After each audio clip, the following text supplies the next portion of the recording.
Level 0 of Van Heil's level of geometric thinking is visualization. Recognize and name shapes. Are they circles? Are they squares? Are they rectangles? Are they triangles? This is going to be done at the lower levels when you're just sorting through shapes, putting them all together. Excuse me. The emphasis at level 0 is on shapes that students can observe, feel, build, compose, take apart, decompose, or work with in some manner. The goal is to explore how shapes are alike, how shapes are different, and to use these ideas to create classes of shapes. Some of these classes of shapes have names: rectangles, triangles, prisms, cylinders, and so on. Properties of shapes like parallel sides, symmetry, right angles are included at this level, but only in an informal observational manner. This is for smaller kids. The Van Heil's theory of geometric thought shapes, classes of shapes, and relationships between shapes. Then we move to level 1, which is analysis. During this stage, the students move from classifying shapes into properties of shapes. For example, what makes a rectangle a rectangle? What makes a square a square? What makes a triangle, and so on. Here they should begin to see that shapes can be subsets of other shapes.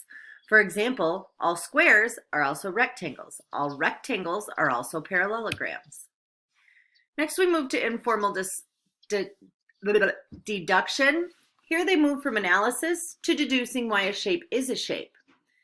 If a shape has 4 right angles, boom, it's a square. If a shape has 3 angles that add up to 180, boom, it's a triangle. It's just giving them the tools to understand what is what. Level 3, deduction. This usually happens in high school. Students move from considering the relationship between properties of geometric objects to developing deductive axiomatic systems for geometry. At level 3, students analyze informal arguments, the structure of a system, complete with axioms, definitions, theories, corollaries, postulates begin to develop, and can be appreciated as a necessary means of establishing geometric truth.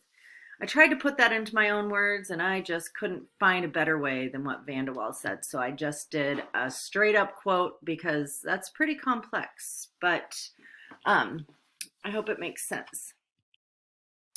Level 4, rigor. This is achieved at a college level math major level. Most people won't get here. I can say I'm one of them. I never got there. The object of attention here are axiom systems themselves. This level is the highest and may be achieved by a math major focusing on geometry. I never made it here, nor will most of the population. It's the highest level of understanding of the geometric systems. How can we help children achieve level 3? Well, I think it would really help a class to have a shape week.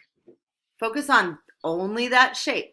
Talk about the angles, the sum of the angles, how the shape shares properties with other shapes, and how it can also be in another category. Which category?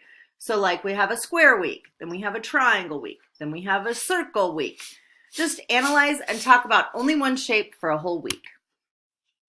Okay, so we watched a video, and here there's a little kid, and he's playing with Legos, and he's playing with Play-Doh. So he's just really very fundamentally learning the vocabulary of these things. So, and it looks like he was kind of having fun, but he was thinking and he was learning. This would be a great activity to help students understand concepts that these are behind. They get to play with Play-Doh, and it's a simple way to introduce a complex task. Here he had many different lengths of snakes, and he talked about length. He said one is the longest and the next is the less longest, I think is how he put it. And then his mom said, okay, well, what would we call the less longest? Oh, the shortest. Okay, so there he learned some vocabulary. And then next he made Legos and did the same thing with heights. So one is the tallest, one is the shortest. They just talked about them and explained them. The Lego bricks were more concise because he could count them. So she turned her back and said, I want to make the same height of a tower as you made. And he said, well, it's 8 bricks. So there he was able to be more concise than the Play-Doh, because the Play-Doh, he just said it's the longest, but how do we know what the longest is if we didn't see it? So very cool. and the ever riveting bibliography page. Have a great day.